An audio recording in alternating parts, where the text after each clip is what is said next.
IronOverLoad.io Hardcore Episode 11. Today we're going to be talking about Anadrol, Oxymetholone, Stevesmi, aka Steve Smith, and the Mobster from across the pond. What's up, buddy? How you doing? Not bad. This is also known, Steve, as Anapolline or NAP 50s here in the UK and has a kind of almost legendary status. So it's going to be an interesting podcast.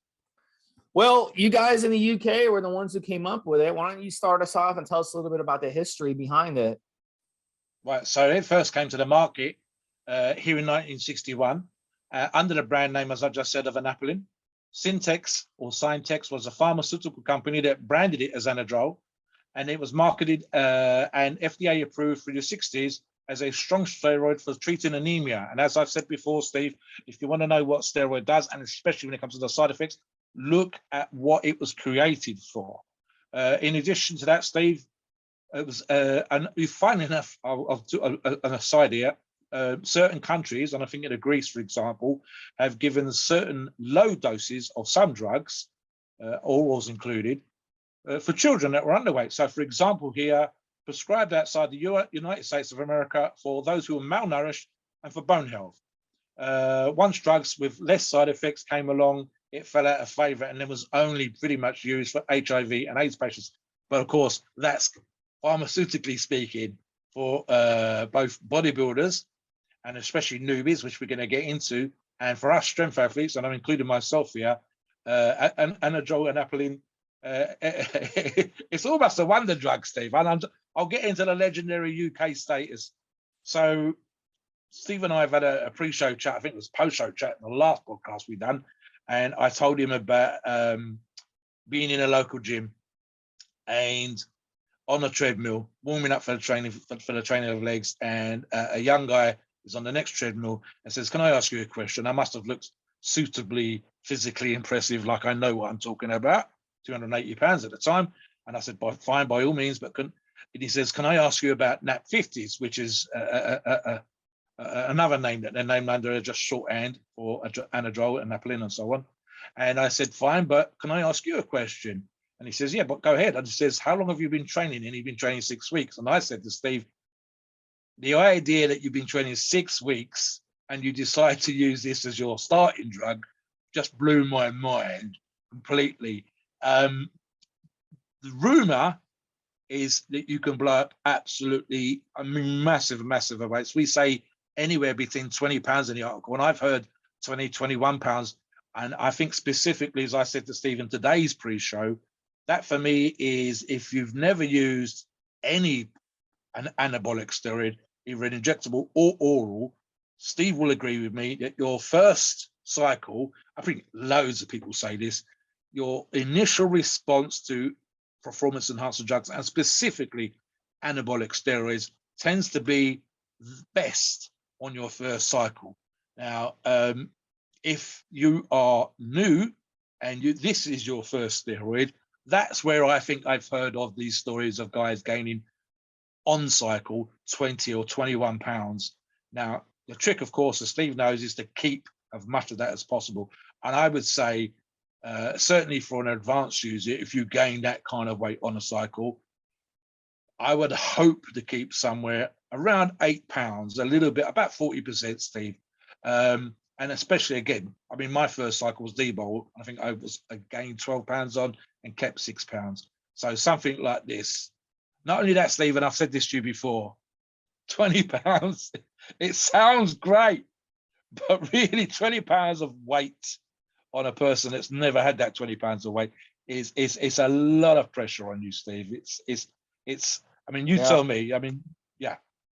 Yeah, so Anadrol, it's one of my favorite orals that I've ever ran, but there are disadvantages to it. So we're going to talk about those disadvantages and the side effect issue. I had a buddy of mine. He's a really good friend. He's the type of buddy you can call up and be like, "Hey, dude, Saturday, can I borrow you for a couple hours and help me move some stuff, whatever." So I hooked him up. You know, he's big into weight training too. I hooked him up with some Anadrol, and he absolutely loved it. And that was what I hooked him up with, because he's not a person who likes to use injectables. So Anadrol is one of those orals that are really, really good to use by themselves as an oral only stack for 4 weeks. And you can really transform your physique just in that 4 weeks, and you can get extremely strong. So let's kind of get into the secret behind Anadrol and what makes it such a potent steroid. So yeah, it is a dihydrotestosterone derivative, DHT derivative. It's got a 2-hydroxymethylen group, making it more anabolic than other DHTs in its class. So if you're going to compare Anadrol to Proviron, which is also an oral steroid, it's going to blow it away. If you're going to compare Anadrol to Anavar, which is also a DHT oral steroid, it's going to blow it away. And that's why. yeah. It's because of that. Now, here's the weird thing about Anadrol. It's going to blow you up, and you'll take it and you'll look big after 4 weeks. Like, you'll look bigger and hell of a lot stronger in 4 weeks, but it's not because of water retention in the way you think, because it doesn't aromatize into estrogen. It is a DHT derivative, remember. So a lot of people don't get that. A lot of these geniuses you see on social media who talk about steroids, they don't understand that, who have run Debo and have run Anadrol, and they say, well, I gain a bunch of weight on both. It must be because of water retention. Well, it's not because of aromatization of estrogen causing that water retention in the case of Anadrol, but it would be when you're using Dianabol, because Dianabol is not a DHT derivative, and Dianabol does heavily aromatize into estrogen. So if you're going to compare Anadrol and Dianabol, that's the first thing you have to understand. But here's the weird thing about Anadrol, and this is where a lot of you who have run it are saying, oh, right now you're pounding the table, Steve, you don't know what you're talking about. I blew up on it, and I got gynecomastia on it or whatnot, because it can affect your estrogen receptor. So anywhere we have estrogen receptors in the body, you can get estrogenic side effects. So this is why when you run Anadrol, using an aromatase inhibitor is not going to directly fix this issue.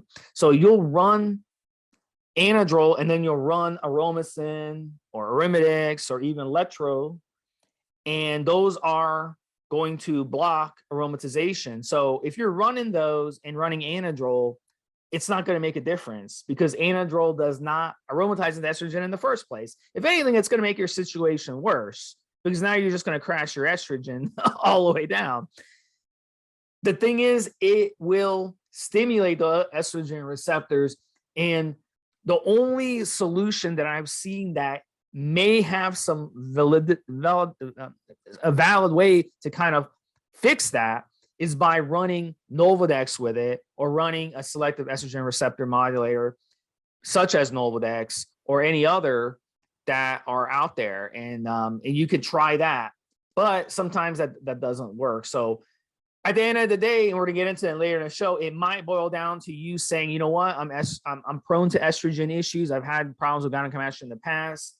I probably am better off steering clear of Anadrol, because you may not be able to control the estrogen. And of course, structurally, it has a 17 alpha alkylated alteration, and that allows a steroid to survive liver passage. So that makes it very, very, very strong as an oral. It's not a weak oral like Proviron would be, which would get, mutilated by the liver. So, all right. So listen, at the end of the day, as Mobster and I said, quick mass building and fast strength gain. So you go on this stuff, and after a week, it's already going to be making a difference. You probably will notice a difference in the mirror after a week, and you'll notice more strength in the gym. It's really an incredible strength oral as well. I don't know if there's any other oral out there besides Superdrol and maybe Halo that you can point to and say, yeah, this is going to cause me to gain strength as fast. So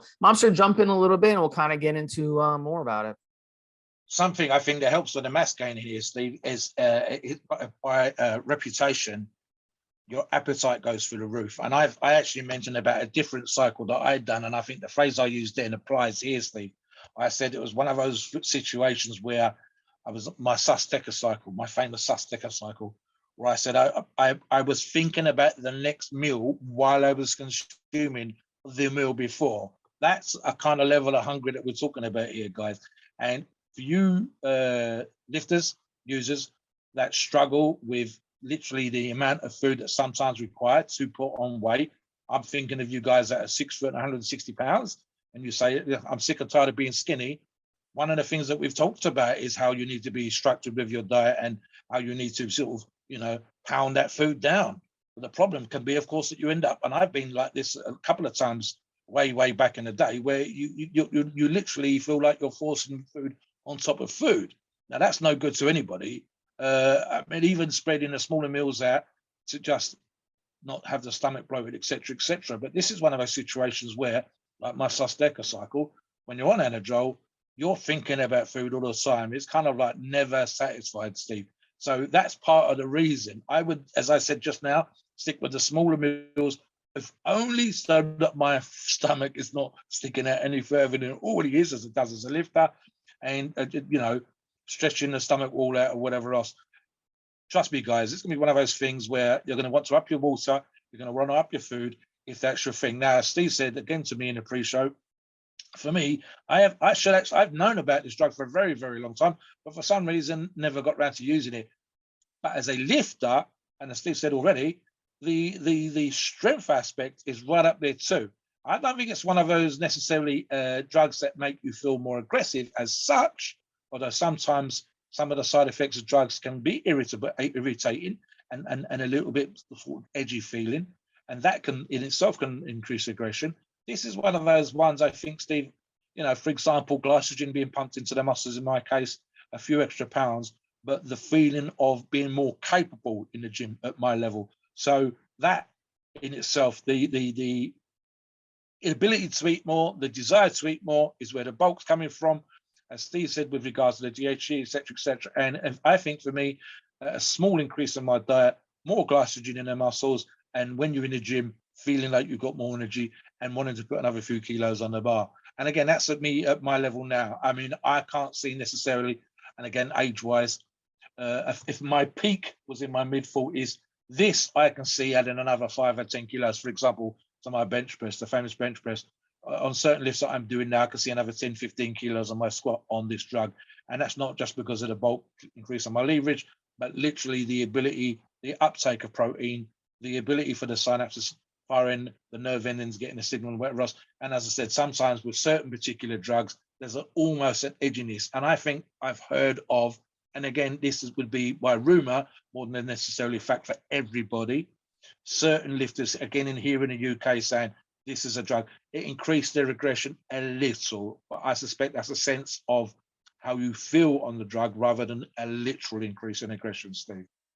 Back to you for a second. So really, I love Anadrol because it hits you from all directions, and you can run it by itself, as I said. You don't have to run very much, 25 to 50 milligrams a day for 4 weeks will change your body and will push you to break your strength plateaus. So you don't need to run it for 10, 12 weeks like an injectable, you know? So that's one of the things. But part of the reason that, you know, these side effects that I'm about to go through are there is because it hits you from all these directions where you can use it solo, because it does everything. Number one, estrogen being estrogenic. It's a DHT derivative, but it's still estrogenic. So you're still going to get a possibility of having water retention, gynecomastia, and then the domino effect that comes with that of water retention, which is high blood pressure, being kind of tired and fatigued during the day, and having insomnia. And that comes with the territory. But again, you're only running it, if you're only running it for 4 weeks, you can go, that's not very long, that's a month.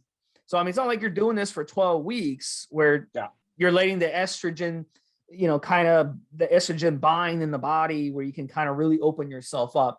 So it's really interesting the way it is structured. And some guys won't have any estrogen issues on it because just the way that their bodies are structured, they don't get the estrogen binding. And remember, it's not aromatizing. So you may not even, that might not even be an issue to you. The next one, androgenic, the way it's structurally set up, it's extremely androgenic compared to other DHT derivatives. I mean, like I said, can you run Masteron by itself? It's a DHT derivative. Can you run Proviron by itself? It's a DHT derivative. No, they're not going to do anything by themselves. But Anadrol, the way it's structured, you can actually run it by itself and get androgenic things like aggression, mood swings, being impatient, the heart strain, the fatigue, the insomnia. Those are all androgenic side effects. The third, the DHT issues, as I've mentioned over and over, that comes with side effects because it can irritate your prostate and it can shed your head hair.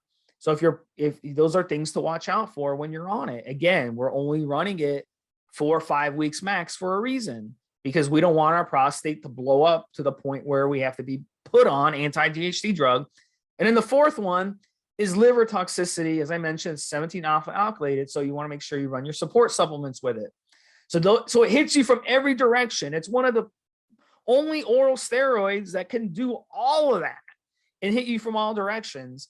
And really, it's just an all-in-one oral steroid. It's an amazing and magical oral steroid, the way they structured it. I'm very impressed, having run Anadrol several times and also reading on how they structured it. It's very impressive, whoever came up with this back in the UK, back in the early 60s, Mobster. So yeah, chime in there.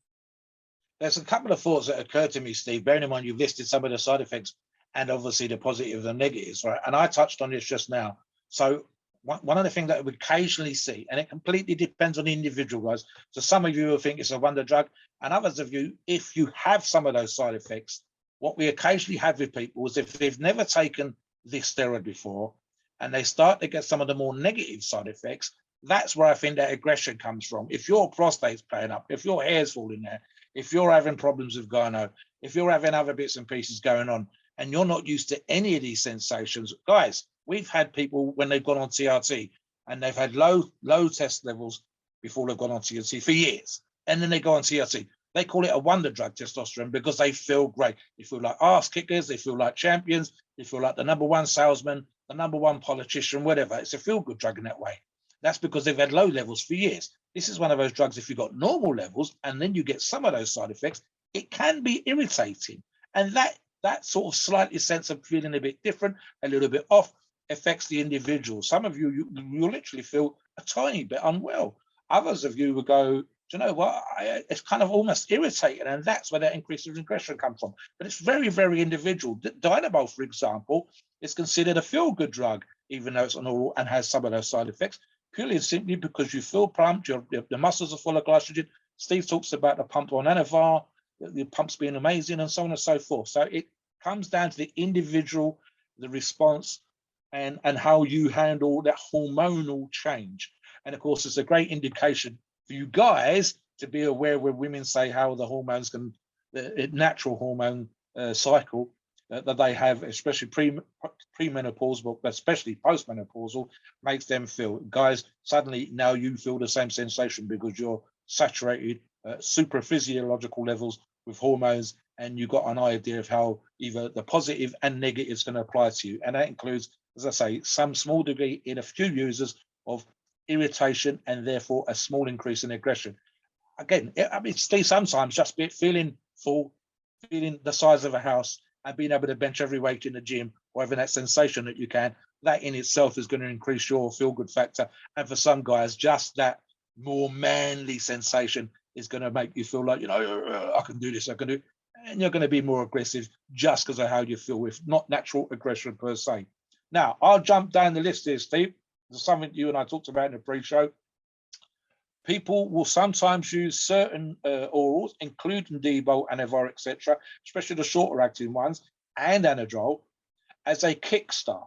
And I said to Steve in the pre-show, guys, any of you that follow me on the forums will know I'm like, what's the point? And I argue this because every single time I've ever seen kickstart mentioned on the forum, and I've taken the time to ask, show me the evidence, no one has come back with the evidence. Now, what do I mean by that? Right, guys, if you take testosterone like TRT and or a kickstart for the feel-good factor, I get it. I also understand the idea, especially if you're using a medium to long-acting ester of an injectable, that you know it's going to take a certain period of time for it to build up into your system for you to, quote unquote, get the good part out of it, the positives out of it. Those things, that the muscle the strength, etc. You can't wait. You want to get there quicker, but you've chosen medium to long-acting ester, cypionate, for example. You want a kickstart. So your idea with the kickstart is you're getting your test levels boosted to that level as quickly as possible, and you're using an oral like Debo, Anadrol, etc. I get that too.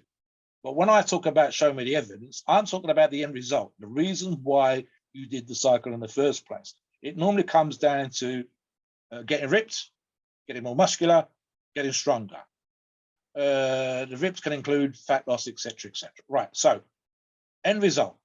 If you didn't do the kickstart versus you doing a kickstart, is there a difference? And every single time I've asked, no one's come back and said to me for a fact that they gained 2 pounds more, 3 pounds more, that their bench went up higher, their squat went up higher, their deadlift went up higher. No single person's ever come back. They argue about getting to the levels higher quicker.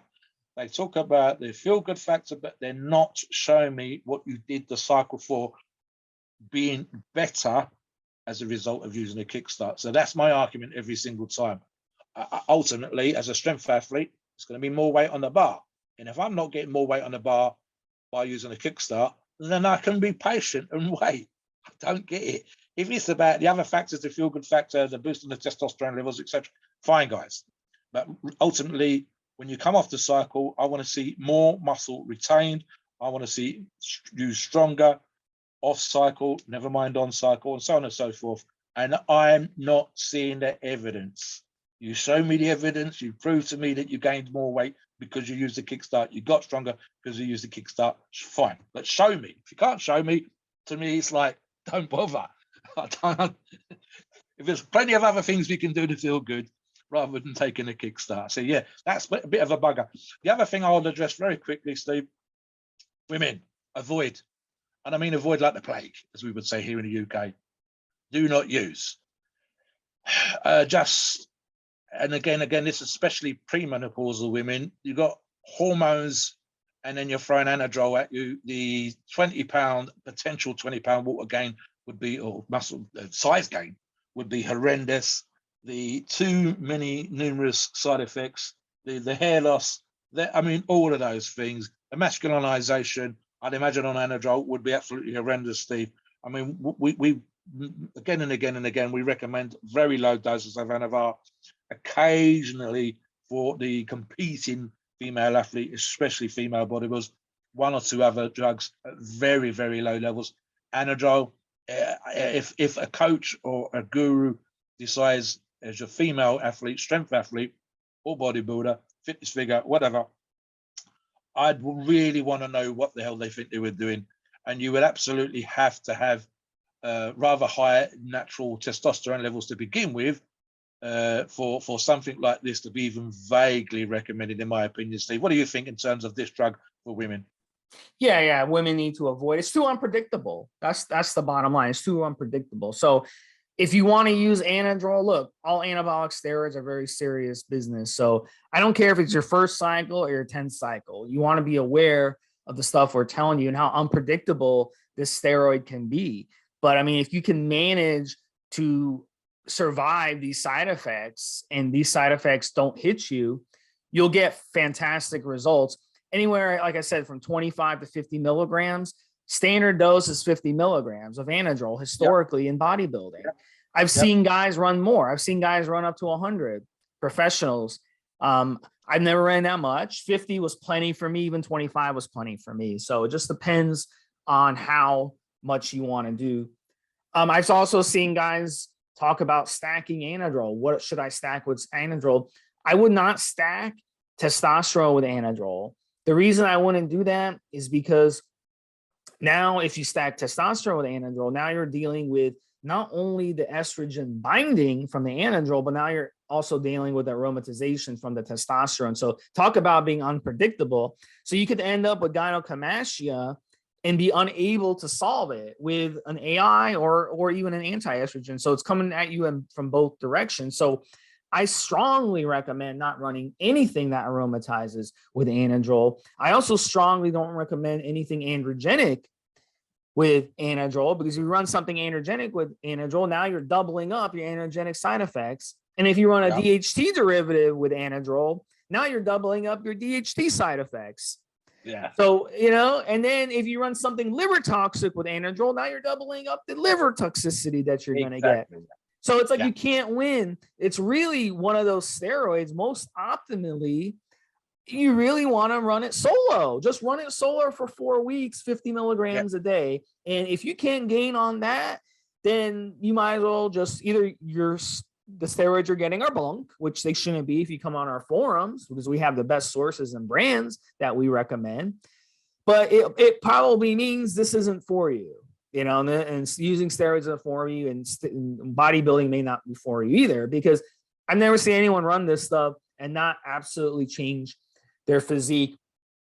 So at the end of the day, go ahead and try it if you've never tried it before. It really is a fantastic steroid. It's not going to be a steroid. I'll tell you exactly the people that want to use it. If you're a gym rat, you just like going to the gym, you want to enhance your physique in a short amount of time, and you want to get stronger in a short amount of time, this one's perfect for you. If you're a guy who likes to stay active and likes to go swimming, likes to go mountain biking, you like to go jogging and stuff, not the steroid for you. Not the steroid for you. So it just depends on your particular situation. And then third, if you're extremely prone to DHT side effects or androgenic side effects or estrogenic side effects, not the steroid for you. If you've had a history with gynecomastia, don't use it. If you had a history with your prostate having issues and the doctor is always on your case about your prostate, don't use it. And if you're worried about your head hair, don't use it.